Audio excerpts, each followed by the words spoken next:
and I'd like to welcome Carl to the Geelong Fishing Show. Welcome, Carl. Thanks, boys. Thanks for calling. It's good to talk to you. It's always good to catch up. I'll tell you what, mate, it's pretty scary to see these grown men get excited when they talk to you. Well, yeah. Yeah, Anthony's got a lot of good support from Aussies, and when you said Anthony, I know he's always supportive on Facebook and stuff, so it's pretty cool. Yeah, no, he loves buying your shirts, and I believe you've got a new series coming out soon, so he'd better save his pocket money up, Andy, and buy another one.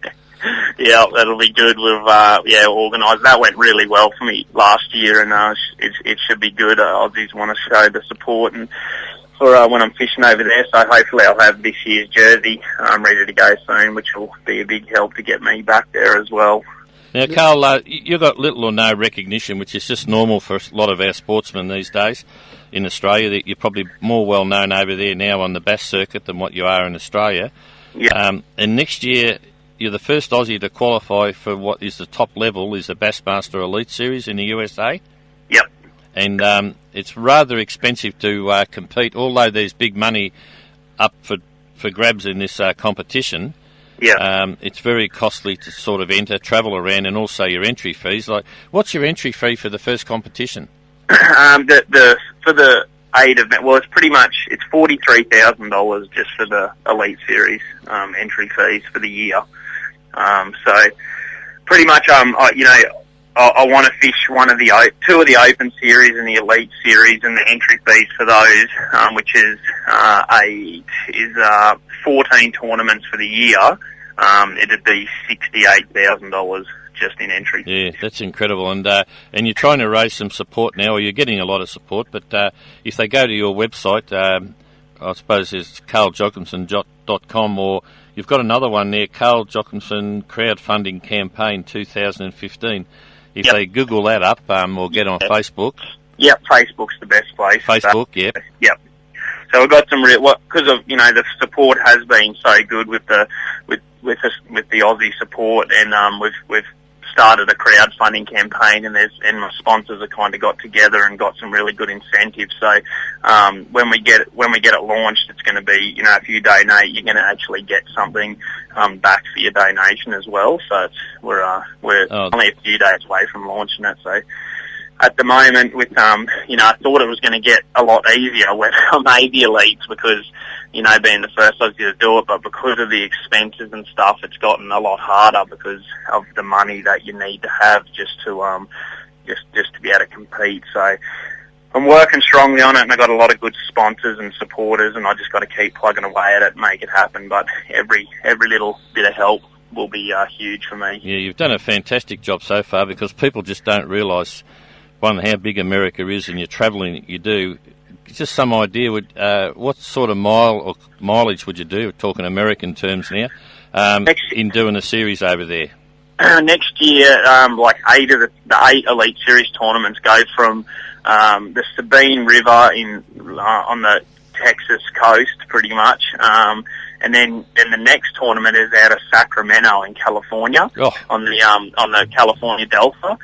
And then it's like Havasu in Arizona, and then up to the St. Lawrence River out of New York, the Sinclair out of Detroit. I'll put well over 40,000 miles on my truck next year without pretty easily. Yeah, that's huge. And also for the listeners and that, it's a totally different type of fishing over there. We don't really have we have bass and estuary perch and stuff and that here, but it's totally different type of fishing over there, isn't it, than what it is in Australia? That's kind of why it was, a fairly big deal even for the Americans, because they can't believe that.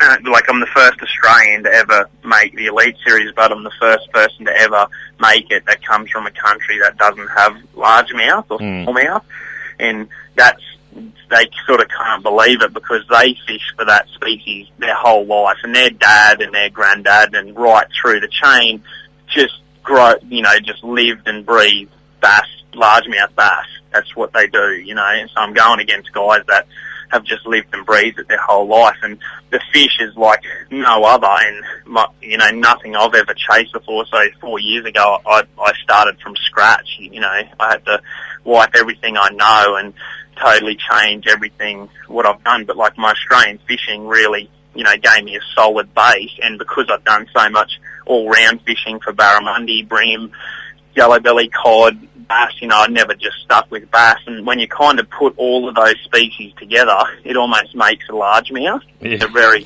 very all-round. So my all of that fishing really helped me, but, I basically was starting a whole new sport. Now, Carl, the first one you're fishing is the Sabine River in Orange, Texas. Yeah. What's the preparation? What's the effort you put into that first round? Well, the schedule this year really paid off for me, because over the last 4 years I've gone as a marshal in the Elite Series, so I actually get to sit in the boat with an Elite Series guy, and when they would fish some of these events, and I would watch how they fish, and that's how I got sped up my learning curve. Yep. And 2 years ago, they were on the Sabine River, and I drove 15 hours from above Oklahoma to the Sabine, got in the boat with 2 different Elite Series guys and drove back, and I was like, that was a lot of effort, a lot of driving and money just for those 2 days. Well, now that's paid off. Yeah, yep. That I want to be over. I'm trying to get back to the States early January. Tthe, Yamaha are building me a new boat, and I basically need to sell my boat, hopefully sell it soon, that I had this year, and then get in my boat, get it rigged and get back on the water as soon as I can, because the more, it's like anything, the more you fish and the more you're on the water, you make the right decisions and things come a lot naturally. Even though I've been doing it my whole life, if you have a couple weeks off, you get back, you're kind of a little bit rusty, but when I'm just tournament after tournament, everything flows, and you've got no surprises with the boat, or anything happening. So I'm trying to get back early January, have my boat set up by the end of January, and then just be on the water solid, fish a Bassmaster Open, which is not as big as the Elite, just leading up to the Sabine. And then there's a 30-day cut-off, so 30 days before the Sabine, I can't get any information, can't be on the water, it's total banned of everything. Yeah, but you'd have to go and fish somewhere else, just to get your touch, wouldn't you? Yeah, just keep in touch with it. But before that 30-day cut-off, I'll go down to the Sabine and spend a week there. I'll spend 7 days, daylight till dark, just learning the whole river. And, they fished there last year, and either side of the boat ramp, guys were 150 kilometres apart, one way or the other. So during an 8-hour tournament, guys were 300 kilometres apart fishing. Oh. In an 8-hour tournament. Now, I just want to mention there, you got sponsors, a lot of Australian companies here. Miller Rods, you got Hobie. Yep. Shimano, Bassman Spinnerbaits. Yep. Yamaha and Skeeter. Have you got a sounder or electronics sponsor? Yeah, it's looking like Hummingbird's going to come on this year. So I've been with Hummingbird since I was 15, and I've used them, and they're going to start looking after me from an American side of things and from Australia, and I'm lucky with some of those companies that are compatible from America to here. Yep. And they can work together, and so I just love my Hummingbirds because I know them so well. So next year I'm going to do this, go with them again. Yep. Now, if anyone wants to sponsor you, or mainly I'm talking about sponsorship here, probably the best to go to your website, which is carljocumsen.com. Yep. Yeah. All and the contact details are there. Yeah. You can email me or anything like that. And look, it'd be great for the companies out there. I know a lot of companies listen to us on the show because we have a great reach on our radio show down here. And anyone wants to support Carl, look, it's worth the effort. He's done a fantastic job so far. He's battled on. And look, it'd be great to see some more companies get on board. I'm sure you could take a few more on different products and that there. And anyone that wants to support individually, go to Facebook page, go to Carl Jocumsen crowdfunding campaign 2015, put that in your Facebook and you'll bring it up. You can also go to the Geelong Fishing Show Facebook page. Awesome. So look, thanks very much for that, Carl.